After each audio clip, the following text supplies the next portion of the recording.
11 perc múlva lesz 5:30. Most azzal foglalkozunk, hogy a Távol-Keleten több 100 éve használják őket, bizonyos ünnepeken egyszerre akár több ezret is a magasba engednek. Az úgynevezett kívánságballon az utóbbi években divat lett nálunk is, olyannyira, hogy az esküvői szezonban egy-egy hétvégén több ezer lampiont is reptetnek.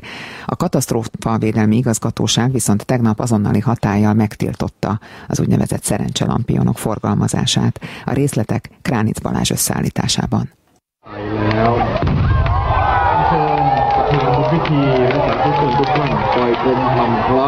Plöjkraton Fesztivál Tájföld. Az ünnepség megkoronázásaként minden évben több ezer szerencseballont engednek a magasba.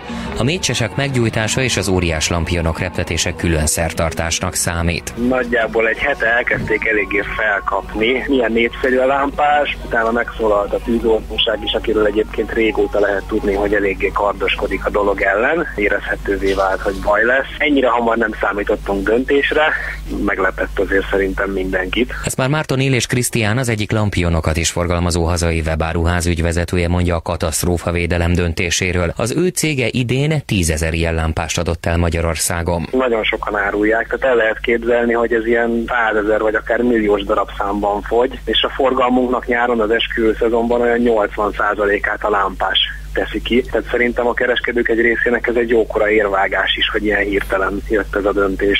Ez lett most az esküvők új állandó divatos tartozéka, a galamb, meg a színes papagáj, meg a nem tudom milyen lepke után? Igen, így is mondhatjuk. Ez praktikusan hogy működik? Miből van ez a lampion? Ez egy tűzálló rizspapírból készült. A tűzállótárságát én is tanúsíthatom, mivel az első dolog, amikor egy ilyen lámpást a gyújtásztótól beszerzünk, hogy széttépjük, és egy darabot egy égő gyújtós fölé rakunk egy 8-10 percre, és az égvilágon semmi nem történik vele, elfeketedik, de még át se lukad. Tűzálló a papír. Az aljában van egy viasszal átítatott gyújtós, a hőballon elvén ugye feltölti forró levegővel ezt a lampiont, ez az égő gyújtós, és elindul felfelé. Most onnantól kezdve, mivel a papír tűzálló, és nem is ér egyébként a lánghoz, amíg az a gyújtós ott lángol benne, ez fölfelé megy, és nem jön le.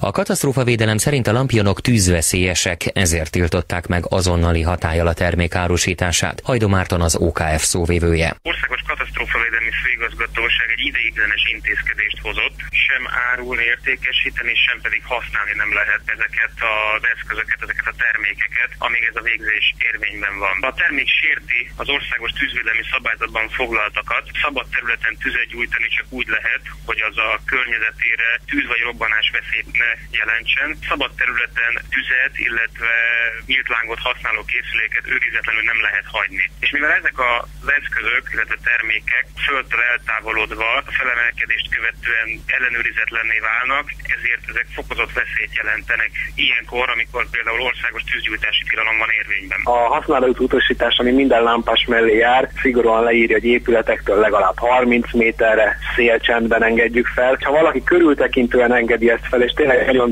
szigorúan vannak leírva a használati utasításba a kikötések, hogy hol szabad ezt felengedni, nem igazán okozhat problémát. Amikor kialszik benne a láng, optimális esetben szélcsend van, és abban a magasságban sincsen túl erős szél, ameddig fölment ez a lampion. Utána elkezd szépen ereszkedni. Mi történik vele eztán? Ez lebomló hulladék? Lebomló anyagból készül, így van, 99%-ban lebomló, mivel a gyújtós egy dróthúzalra van erősítve az alján, ami fém lévén nem valószínű, hogy túl hamar el fog bomlani. Viszont lehet kapni olyan lampionokat is, amelyek egy szintén tűzálló kötéllel vannak rögzítve a lámpás aljára. Nagyon sokan megijedtek, hogy el fog égni a kötél és leesik a gyújtós, de ugyanúgy, hogy a papír nem gyullad fel, ez is tökéletesen állt a sarat, és így el is elbomlik. Az alján lévő keret pedig bambuszból van, elbomlik vidáman, és nem nagyon marad nyoma. A forgalmazók azt sem értik, hogy miért pont most hozott tiltó határozatot a katasztrófavédelem, hiszen nem új termékről van szó. Magyarországon évek óta kaphatók a lampionok.